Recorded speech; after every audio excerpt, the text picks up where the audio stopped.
ბელარუსთან ალბათ მე მაინც პარალელის არ გავავლებდი, იმიტომ რომ ჩვენ სხვა ურთიერთობა გვაქვს ევროკავშირთან და ისინი სხვა ეტაპზე არიან. ეს ერთი, მეორე ევროკავშირის მოუწევს გარკვეულწილად აიღოს იმ შემთხვევაში, რომ ამგვარად დაადგება, რაც ბელარუსის შემთხვევა არის, გარკვეულწილად აიღოს პასუხისმგებლობა იმაზე, რომ იმ ნაბიჯებზე, რაც მაგ გადადგა საქართველოსთან მიმართებით, ხო, დავუშვათ კანდიდატის სტატუსის მინიჭება, ევროპული პერსპექტივის მინიჭება, უნდა ფაქტიურად ნიშნავს, რომ ეს ყველაფერი არც თუ ისე სწორი გადაწყვეტილება იყო და შეცდომა იყო ევროკავშირის მხრიდან, ხო, თუ კი ამ ეტაპზე მივა საქმე. მე ვფიქრობ, შესაძლებელია, ნუ რამოდენიმე მიმართულებით წავიდეს ეს, ერთი რაც უკვე არის, რაც უკვე მოხდა, ეს არის ის, რომ ფაქტიურად მაღალი დონის შეხვედრები შეჩერებულია, ასევე შეჩერებულია ასოცირების ხელშეკრულებით გათვალისწინებული ასოცირების საბჭოს შეხვედრები, სადაც ევროკავშირის ლიდერები ხვდება საქართველოს ხელისუფლების ლიდერებს, ასევე არის შეჩერებული გარკვეული ქვეყნების მიერ და ევროკავშირმაც გამოაცხადა ამის შესახებ ფინანსური დახმარება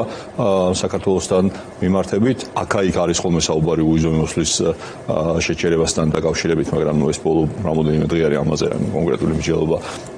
არ ყოფილა. მე მგონი ეს არის ძირითადად ის, როგორც შეიძლება რომ წარმოვიდგინოთ ჩვენი და ევროკავშირის ურთიერთობები ამ შემთხვევაში. ანუ ის, რომ ფინანსური მხარდაჭერა აღარ იქნება, ის, რომ პოლიტიკურ დონეზე შეხვედრები აღარ გაიმართება და ის, რომ ალბათ წარმოუდგენელია ჩვენ ამ მოცემულობაში, ამ ხელისუფლების პირობებში და ამ კანონმდებლობით და ამ არჩევნების შედეგებით, რაც გვაქვს, ჩვენ წინ წავიდეთ ევროინტეგრაციის. აი ამ დინამიკით საბოლოო ჯამში გარდაულად დადგება თუ არა ლოგიკურად ვიზა ლიბერალიზაციის საკითხი, რომელზეც ნუ არაერთხელ ითქვა, რომ მაგიდაზე დევს, მაგრამ როგორც უკანასკნელს ომას ისე დანიშნულა გასადები მიზეზი. მე ვფიქრობ, უიზომოსლის შეჩერებას აქვს რამოდენიმე, ასე ვთქვათ, კუთხიდან არის შესახედი ეს საკითხი, ხო?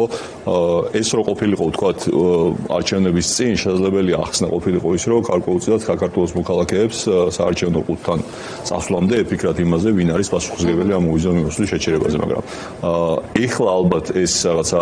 ეს საკითხი ამ კუთხით უკვე აღარ არის დასანახი, იმიტომ რომ არჩევნები ყოველ შემთხვევაში ამ ეტაპზე რაც ვიცით,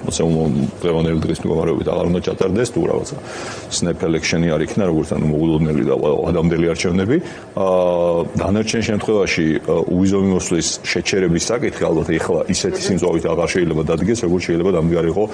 არჩევნებამდე, იმიტომ რომ უიზომოსლის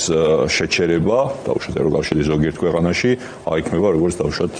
ზიანი, რომელიც მიადგება ინდივიდუალურ მოქალაქეებს და არა იმათ, ვინც დაუშვათ ქართულ ნუ განიხილება ხოლმე როგორც სანქციების ალტერნატივა იმის გამო, რომ ის კონსენსუსია კი, მაგრამ ერთი უნდა ვიცოდეთ, ევროკავშირს ეს არასოდეს არ გამოუყენებია აქამდე, ნუ ერთადერთი შემთხვევა არსებობს ისტორიულად, მაგრამ მე არა ვარ დარწმუნებული, რომ საქართველოს მიმართებით ისინი აპირებენ რომ ეს შემთხვევა რომელია? ეს არის სენტ-კიტსი და ნევისი, რომელიც არანაირი კავშირი არ არის არჩევნებთან, უბრალოდ იქ პასპორტებთან დაკავშირებით რაღაც განაცხადა. სულ სხვა ტიპის ან პოლიტიკურ მერკეტად ეს საკითხი არ გამოიყენება როგორც პოლიტიკურ აქამდე არ გამოიყენებულა. ორი მიმართულება, ხო, ერთი არის ტექნიკური მხარე, რამდენად ვაკმაყოფილებთ იმ კრიტერიუმებს და ამ მხრივ საქართველოს ცუდად აქვს საქმე და მეორეა პოლიტიკური გადაწყვეტილება საქართველოს მოქალაქეებთან მიმართებით. ჩვენ თუ შევხედავთ ბოლო ყოველ წელს გამოდის